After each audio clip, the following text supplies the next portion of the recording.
एक अशी जागा ज्याच्या चारही बाजूंना बर्फच बर्फ पसरला आहे, जिथे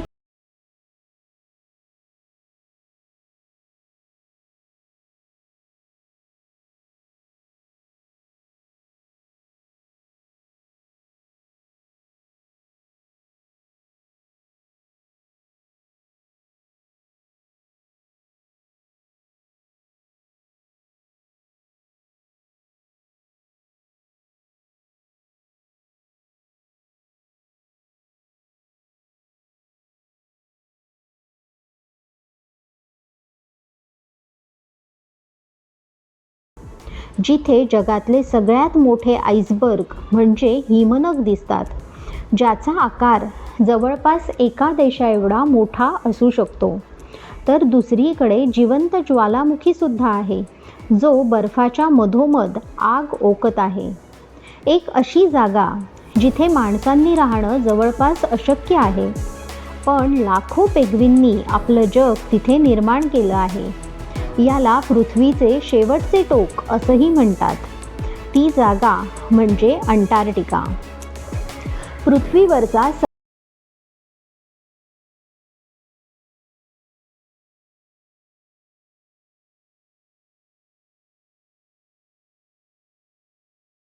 समजतं की ही एक अनोखी दुनिया आहे. चला तर मग या अद्भुत आणि रहस्यपूर्ण ठिकाणाविषयी जाणून घेऊयात. अंटार्क्टिका पृथ्वीवरचा 5वा सर्वात मोठा महाद्वीप आहे. याचं एकूण क्षेत्रफळ 1.4 करोड वर्ग किलोमीटर आहे.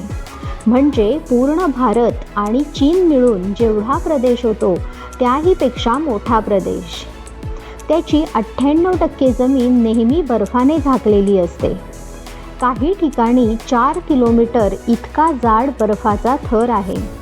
याचा अर्थ तुम्ही जर वर उभे असाल तर तुमच्या पायाखाली इतका बर्फ असेल की जितकी माउंट एव्हरेस्टची उंची आहे. वैज्ञानिक सांगतात की जर हा सगळा बर्फ वितळला तर समुद्राचा स्तर जवळपास 60 मीटरपर्यंत वाढेल आणि काही देश पूर्णपणे पाण्यात बुडून जातील. या महाद्वीपाला चारही बाजूने अंटार्क्टिक महासागराने वेढलेलं आहे.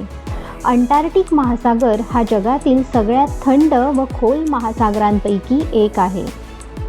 अंटार्क्टिका हा महाद्वीप पूर्णपणे पृथ्वीच्या दक्षिण ध्रुवावर आहे. महत्त्वाची गोष्ट ही आहे की इथे कोणताच देश नाही किंवा कोणत्याही देशाचा हा भाग नाही. हा पूर्ण महाद्वीप अंटार्क्टिक करार प्रणालीच्या अंतर्गत येतो. या अंटार्क्टिक करार सचिवालयाचे मुख्यालय अर्जेंटिनामधील ब्युनोस आयर्स येथे आहे. या कराराअंतर्गत जगातले अनेक देश मिळून याच्या संरक्षण व संशोधनावर काम करतात.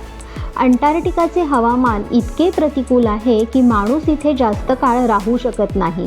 त्यामुळे कायमस्वरूपी मानवी वस्ती नसलेले हे एकमेव खंड आहे. जगातल्या सगळ्यात कमी तापमानाची नोंद इथेच झाली होती. थंडीमध्ये इथे सूर्य 6 महिने उगवत नाही. चारीकडे अंधार, फक्त बर्फ आणि वेगाने वाहणारी थंड हवा. उन्हाळ्यात यात थोडा बदल होतो. सूर्य 6 महिने सतत आकाशात चमकताना दिसतो, पण तरीही तापमान जवळपास 0 सेल्सिअसच्या जवळपासच असते. अंटार्क्टिकाची मॅकमुर्डो ड्राय व्हॅली हे जगातील सगळ्यात रहस्यमयी ठिकाण आहे. या भागात पाऊस जवळपास 20 लाख वर्षात पडलेला नाही. हा प्रदेश इतका शुष्क आणि कोरडा आहे की याला मार्स ऑन अर्थ म्हणजे पृथ्वीवरचा मंगळ असेही म्हटले जाते. विचार करा की एकाच महाद्वीपावर जिथे बर्फाचे वाळवंट आहे तिथेच इतका शुष्क व कोरडा प्रदेशही आहे, जिथे पाण्याचा एक थेंबही मिळत नाही.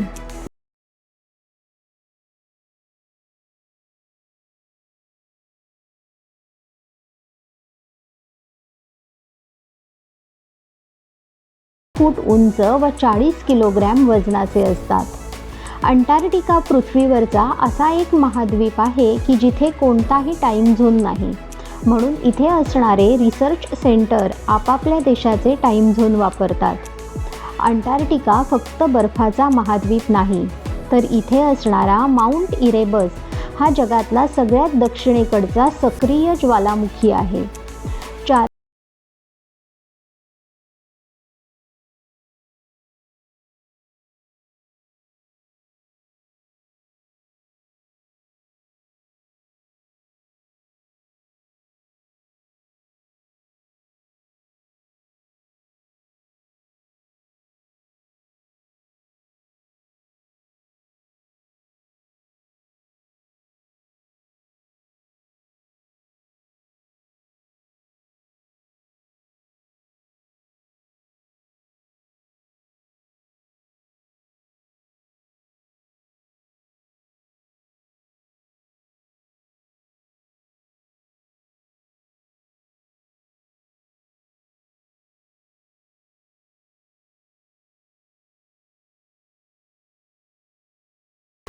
तेही फक्त काही महिन्यांसाठी. भारताचे मैत्री व भारती हे 2 रिसर्च सेंटर या ठिकाणी आहेत, जिथे भारतीय वैज्ञानिक संशोधन करतात. भारताखेरीज जगातील अनेक प्रमुख राष्ट्रांची संशोधन केंद्रे अंटार्क्टिकावर आहेत. या ठिकाणी राहणं सोपं नाही. जेवण, कपडे, औषधं अशा गरजेच्या वस्तू सोबत घेऊन जाव्या लागतात. वैज्ञानिकांना अनेक दिवस बर्फाची वादळं, 24 तास दिवस किंवा 24 तास रात्र आणि -डिग्री तापमानात काम करावं लागतं. तरीही या सर्व अडचणीतून ही लोक पूर्ण जगासाठी हवामान आणि तापमानाची माहिती गोळा करतात. अंटार्क्टिकाचा प्रत्येक भाग जेवढा सुंदर आहे तेवढाच नाजूक आणि संवेदनशील आहे. इथले हिमनग पूर्ण जागतिक हवामानाचा हिस्सा आहेत.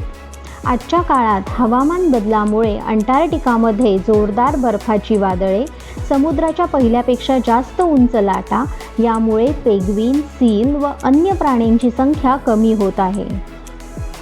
हळूहळू येथील ग्लेशियर वाढत्या तापमानामुळे तुटत आहेत. जसे जसे हे ग्लेशियर तुटतात तसे तसे हिमनग समुद्राच्या पाण्यावर तरंगतात. यामुळे समुद्राच्या पाण्याचा स्तर वाढत आहे. या वातावरणातील बदलाचा संपूर्ण जगावर परिणाम होतो. जर अंटार्क्टिकामधील सगळा बर्फ वितळला तर जगातले अनेक मोठे शहरं व देश पाण्याखाली